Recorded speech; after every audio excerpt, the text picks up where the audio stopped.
बिस्मिल्लाहिर्रहमानिर्रहीम। अस्सलाम वालेकुम बच्चों, उम्मीद है कि आप सब खैरियत से होंगे।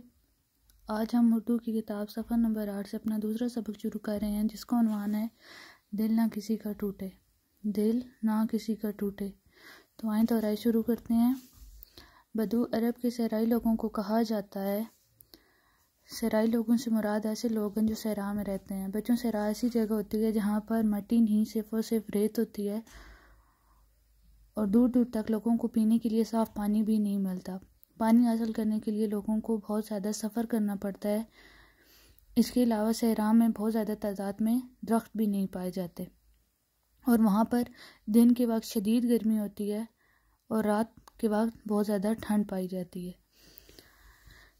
एक बदू हज़रत मोहम्मद सल्लल्लाहु अलैहि वसल्लम की खिदमत में हाजिर हुआ और तोहफे के तौर पर चंद ककड़ियाँ पेश की।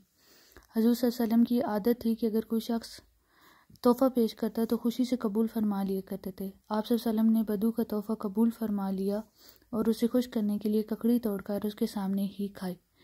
बच्चों, ककड़ी की शक्ल इस तरह होती है जैसे यहाँ पर आपको तस्वीर में दिखाई गई है। तो एक बदू यानी कि सहरा का एक आदमी हज़ूर सल्लल्लाहु अलैहि वसल्लम की खिदमत में आया और उसने उनको तोहफ़े के तौर पर ये ककड़ियाँ दी। ठीक है, इस तरह की।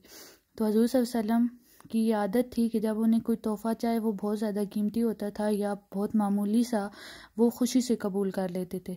तो आप सल्लल्लाहु अलैहि वसल्लम ने बदू का ये तोहफ़ा जो उसने ककड़ियाँ आपको दी थी तोहफ़े के तौर पे, ने कबूल कर लिया और उसकी खुशी के लिए उसके सामने ये ककड़ी को तोड़कर खा ली।